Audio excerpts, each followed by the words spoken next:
Hello, ladies and gentlemen, this is Bunnysays. Welcome back to another edition of Sherlock Holmes vs. Jack the Ripper. It's a beautiful day here in Boston, and it's quite nice out. About 70 degrees, which is, let's see, about 19 degrees, 20 degrees Celsius, around there. Let's see, let's check if that's right. 70 minus 32. Remember to do this, you take the Fahrenheit minus 32, so it's 38. You divide that in half, so that's 15, 16, 17, 18, 19, yeah. Add a couple points, so it's 20, 21 degrees Celsius, around there.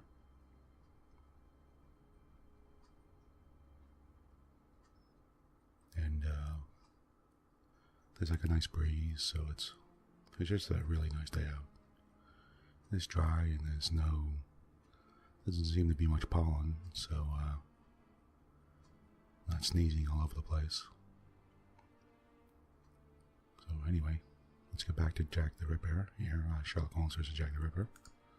Izuma game. Oh my god, by the way.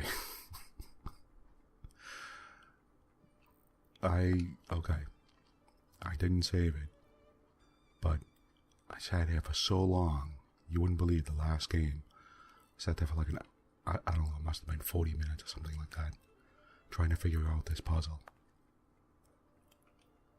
And it took forever. It was just, I was like sitting there just trying to, I just began to randomly just do combinations.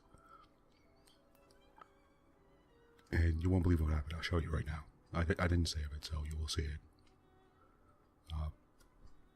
Excuse me. It's a burp. By the way, if you hear a ding, I'm making a grilled cheese sandwich. So, just some cheese and some bread. So it's cooking up now in the toaster oven there, so please excuse me. I am ready, sir. I'm listening. Do the police have a suspect for the bizarre theft of cigarettes and carrots that took place at the Commercial Street Market? Okay. Do the police have a suspect for the bizarre theft of cigarettes and carrots? I figured this out, okay, and this took forever. I swear to God, I was sitting here for like so long. Okay, so I think it's supposed to be a joke. It was cigarettes and carrots, right? Do the police have a suspect for the bizarre theft of cigarettes and carrots that took place at the Commercial Street Market? So it's Scotland Yard is searching for a rabbit because carrots, right? And that coughs for cigarettes. I'm guessing that's according it, to right? Bulling, that Inspector Lestrade's team is looking for a rabbit with a bad cough. Ah, damned Bulling. One day he'll be in some serious trouble for mocking the police. And now, can you tell me, with regards to the parliamentary scandal, what did the head of the Whig Party respond to the Tories who were treating him as a great incompetent? Okay, this is the thing. After all that time, I did it, and then suddenly there was another one. There's another puzzle. I was like, no way. Because I thought that was it. I thought it was over. Excuse me, I thought it was over. As soon as I got that thing, because it just took so long, I figured it was just, that was it. That was the whole puzzle. But there's another puzzle here. With regards to the parliamentary scandal, what did the head of the Whig Party respond to the Tories who are treating him as a great incompetent? Presumably, it's the head of the Tories, he...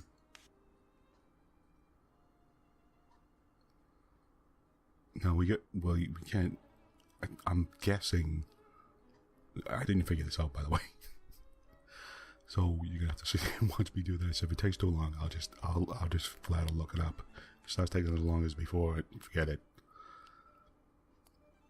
Presumably, he's not searching for a rabbit that coughs, so those two answers are out. So it's 1, 2, 3. It's one of these 4, and I'm still guessing that it's one from each column. And then it's not. I mean, it could be. I mean, you could do this. He is never tired and goes around in circles. Now I checked the. Okay, I checked like that, and it wasn't any of the same ones in this one. Excuse me, I'm sorry. My throat's a little bit tight. Oop, there goes stinging. Okay. The head of the Tories, he.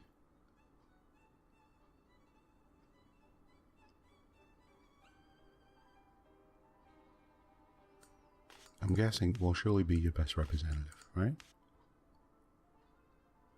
Okay, no. Oh,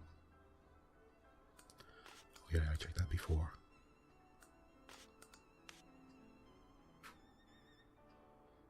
He's never tired and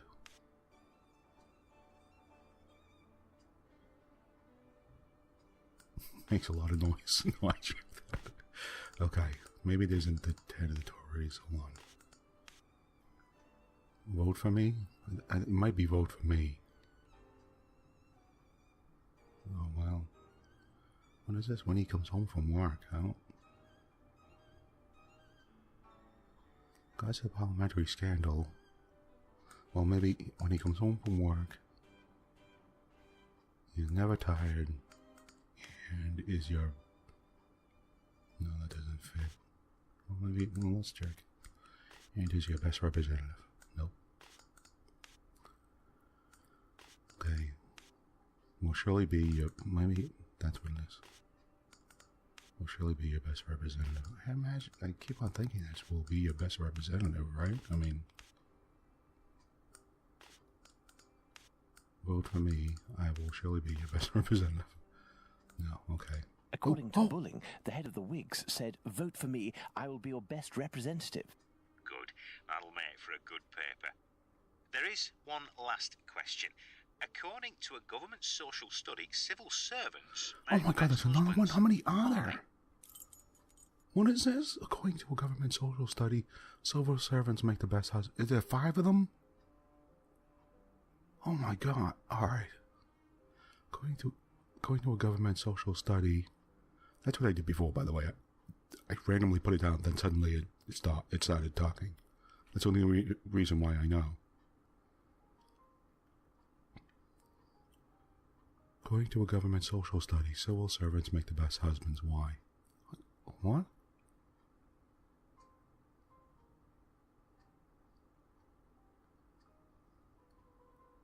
I still don't understand why it wasn't the head of the Tories. He will surely be your best representative.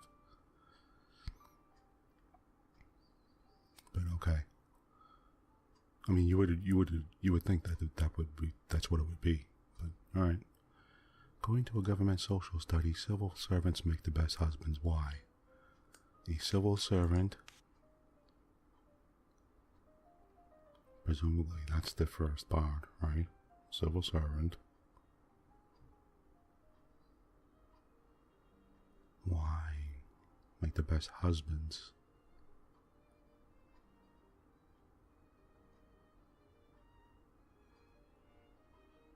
Goes right. Okay.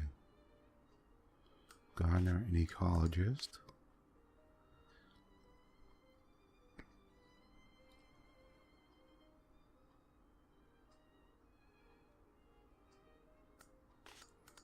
Makes a lot of... Oh my god, alright. Let's check this out. Never tired and... This is... Oh my god. Okay, alright. This is what I did before. Okay. Your best...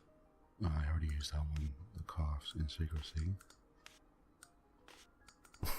Civil servant goes around in circles in secrecy. Okay. Whatever. You know what? I'm going to check them anyway.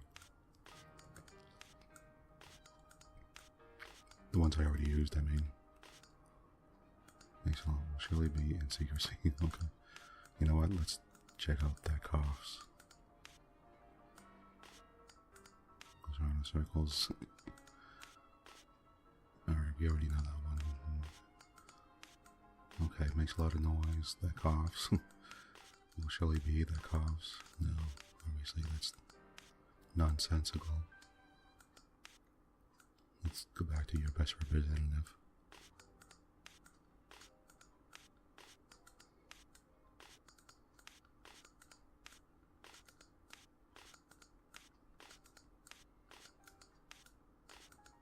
Unless it has something to do with several the head of the Tories. I hope not. A several servant goes round in circles. Has already read the newspaper. Searching for a rabbit. Has already read the newspaper. He is tired and has already read the newspaper. No, surely be. Has already read the newspaper. Okay.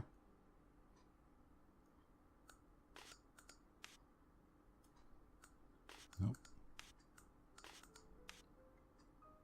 Alright, well, let's leave that one there and we'll start with... Presumably, we're not using answers that were already used, right? So, Scotland Yard and Vote for Me, I just did a civil servant, so they had the Tories. Let's do this one. It didn't let me pull the thing away when I got it before, so I'm assuming if I get it right, it won't let me pull it away.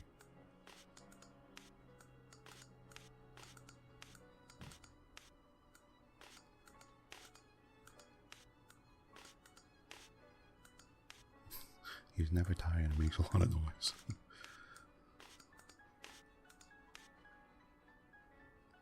Okay, well. That didn't work. Okay, let's go on the idea that we already used. The ones that we already used. I'll go back to the ones we already used if I can't find an answer, so.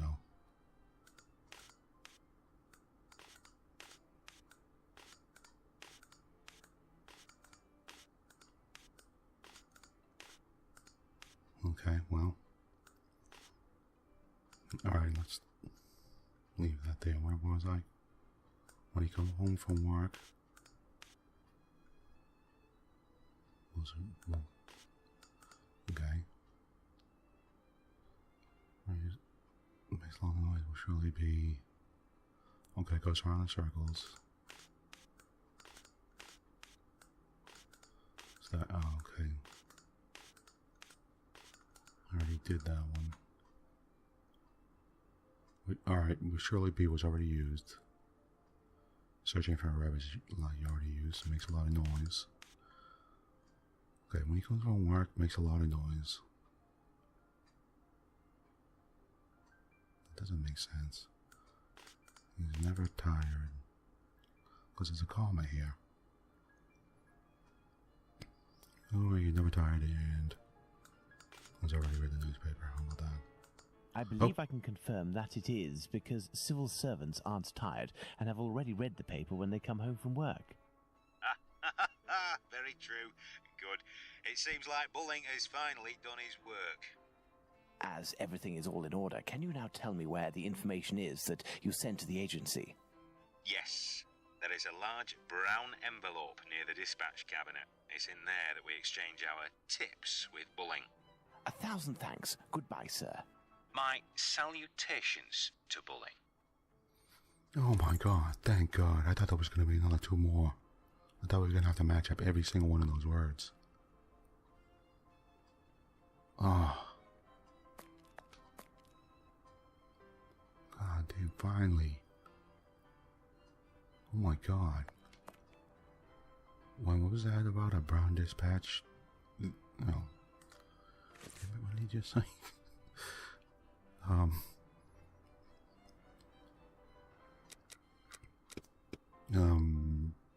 Okay. There's a large brown envelope in the dispatch cabinet. It's in there that we exchange our okay. Another dispatch cabinet. Wait. Okay, which one's the dispatch cabinet? Wait, is it in this building?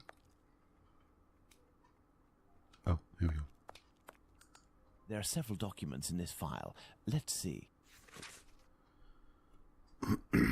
Okay, here we go.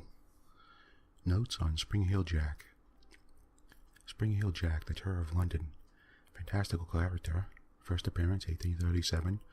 Associated with several suspicious muggings and robberies taking place in London and other parts of England. Description: a diabolical appearance. Bat's wings. Wow, really? Bat's wings, horns, blue flames coming out of the mouth and or eyes, etc. Identifying marks. All of the eyewitnesses speak of his capacity to make leaps of superhuman distance. His nickname. Okay, conclusion. Having become the very example of the urban legend of our century, this character fascinates as much by his demonic and fantastical aura as by the fact that he has never been caught by the police.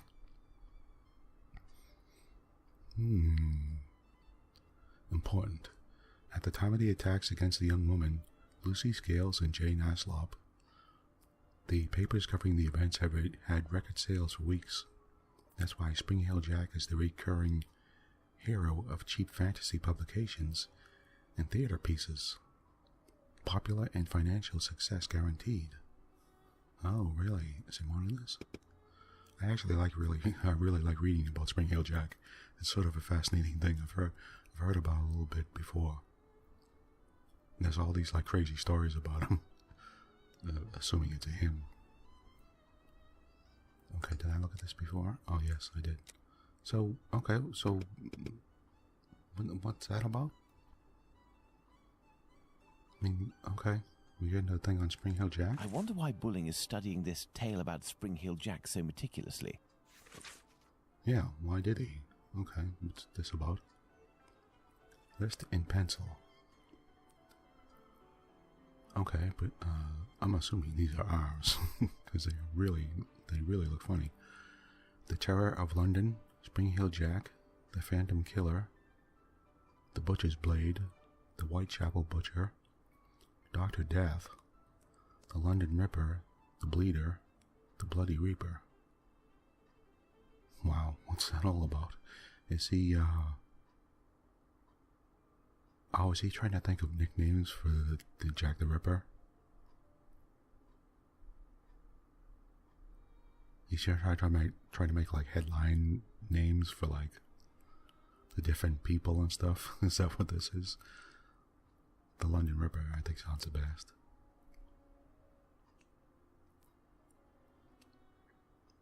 The Terror of London, Spring Hill Jack, the Phantom Killer, the Butcher's Blade, the Whitechapel Butcher, that's good too, Dr. Death, the London Ripper, the Bleeder, yeah, the Bloody Ripper. What does that mean? Oh, okay, here's another one. Telegram from Abilene. Mr. Charles Moore, I thank you for this testimony of the Whitechapel Killer that you followed. Not easy authentication. Do not hand over to the press without my invitation. Thank you for your collaboration and your discretion. We won't forget this. Inspector Abilene. Okay. Well, a piece of information about the murders transmitted exclusively to the police without informing the press. That has piqued my curiosity. Perhaps I should go to the police station to get more information. So I guess we're going to the, okay, well, hold on. Letter to Tom Bulling. Tom, about the letter. Given the thanks from Inspector Abilene, I think that they took the bait. Oh, wow. Even if they were defending themselves. Think of the second. We must be ready if he kills again. Either way, we must keep up the correspondence. Be responsive. This idea will save us. We will get the quote, information firsthand. We will make history. But stay quiet and keep a low profile. I'm not really in the know, and you will be the first one who gets it if there's trouble. C.M. Presumably that's Mr. Moore. Okay.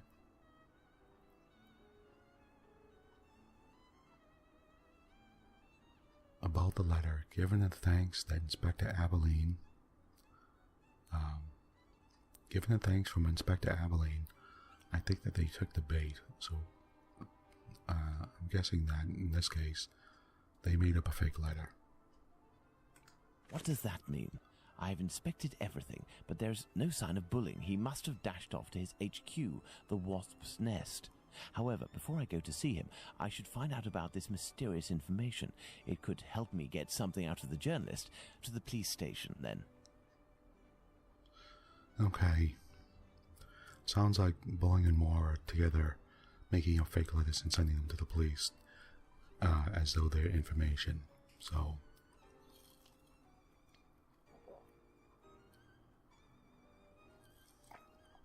excuse me.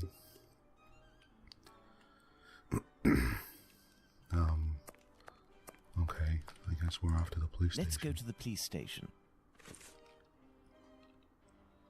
Okay, where's the police station? Oh, okay. No, yep. Oop. Excuse me. There's a little soda coming up on me. One of my aunts would say I have agita. Police station. There we go. Nope. Let's go to the police station. Whitechapel, night of September 29th, 30th, 1888, 12:10 a.m. Okay, here we go. Let's head to the police station here. Oh. Come, back again, are we? Come this way, good man. The inspector has a few questions to ask you. No, what about? Here is the man, Inspector. Congratulations, Humphreys. So, my lad, one would say that you owe us a bit of an explanation for having left something with us. What is your full name and profession? Sherlock Holmes, consulting detective. Well, how about that? Mr. Holmes, can you explain this get-up, your presence in the neighbourhood despite my instructions, as well as this most opportune restitution of jewels? Firstly, I should tell you that not being under your command, I never understood what you said as an order, but rather as advice. I thought I would be wise to follow them to a certain extent. I intended to explain the stolen goods sooner or later.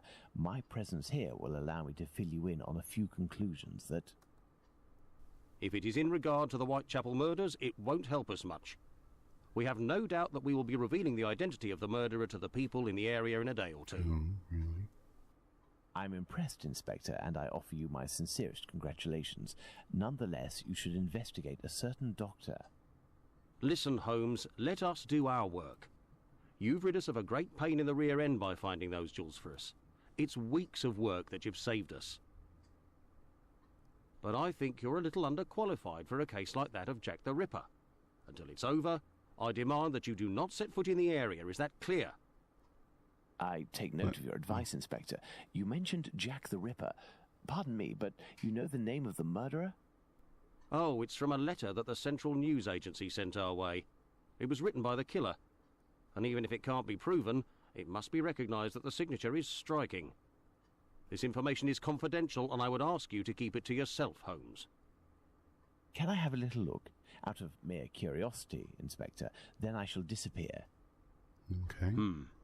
In that case, I don't see any objection. Thank you so much. Okay, before I go on this, I think they have people, ripperologists, I think have concluded that this letter was, I think it's this letter. Yeah, I think it is this letter. that a newspaper guy has wrote it. But the most significant thing of it is that the name, they ended it with the name Jack the Ripper, and that's what stuck. So, okay, let's take a look at this. Letter signed, quote, Jack the Ripper. 25 September 1888. Cher patron, I keep on hearing the police have caught me, but they won't fix me just yet. I have laughed when they... Now, I think this is the actual letter. I have laughed when they look so clever and talk about being on the right track. Right is underlined. That joke about Leather Apron gave me real fits. They were calling him Leather Apron. They were calling somebody, the killer, Leather Apron for a while. I am down on whores, and I shan't quit ripping them till I do get buckled. Okay. It's a little hard to read. It's handwritten. Grand work, the last job was. I gave the lady no time to squeal. How can they catch me now? I love my work and want to start again. You will soon hear of me with my funny little games. I saved some of the proper red stuff, red is underlined, in a ginger beer bottle over the last job to write with, but it went thick like glue and I can't use it. Red ink is fit enough, I hope. Ha ha. Ha ha is underlined. The next job I do, I shall clip the lady's ears off and send the police officers just for jolly. Wouldn't you? Keep this letter back till I do a bit more work. Then give it out straight. My knife's so nice and sharp, I want to get it to work right away, if I get a chance. Good luck, yours truly, Jack the Ripper. Don't mind me giving the trade name. Now, sideways is a P.S. Wasn't good enough to post this before I got all the red ink off my hands. Curse it, no luck yet. They say I'm a doctor now. Ha ha. Ha ha is underlined. Now I believe this is the exact letter.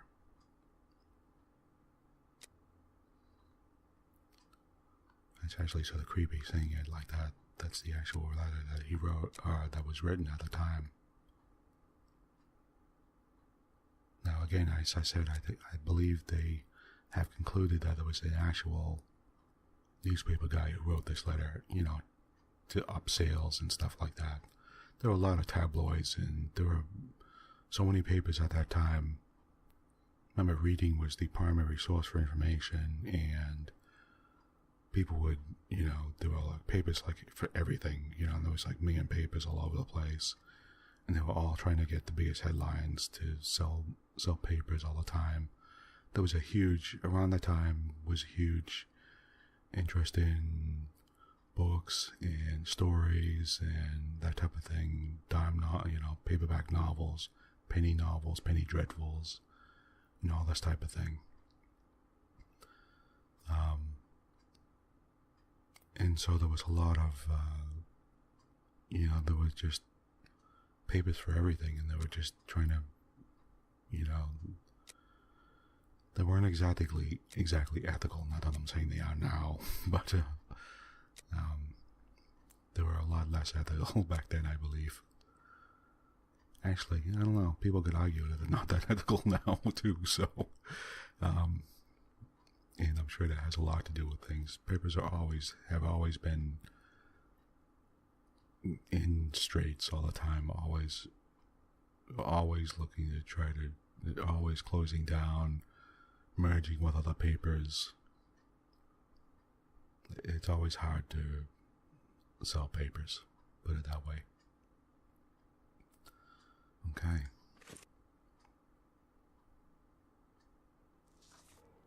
Oh, they just booted me out of it. Not up to discovering who Jack the Ripper is? Well, we'll soon find out, won't we, Inspector Aberline? I know who wrote the Dear Boss letter signed Jack the Ripper that Inspector Aberline gave me, and, above all, I now know why. This Tom Bulling was inspired by this fantastical character to build a myth out of the Whitechapel Killer. Perhaps he would be receptive if I shared my discovery about him and prevent him from accusing Squippy. I must find him at once. My best bet would be to try my luck at the pub. I'm sorry, what did I just say? My best bet was what?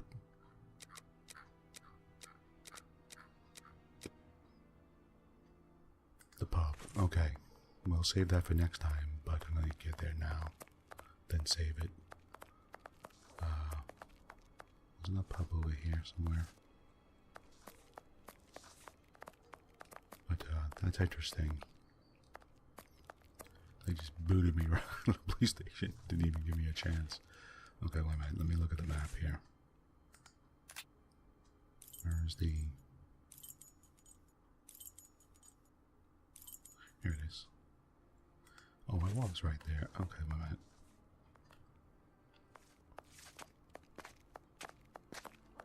They didn't even give me a chance to talk to the police.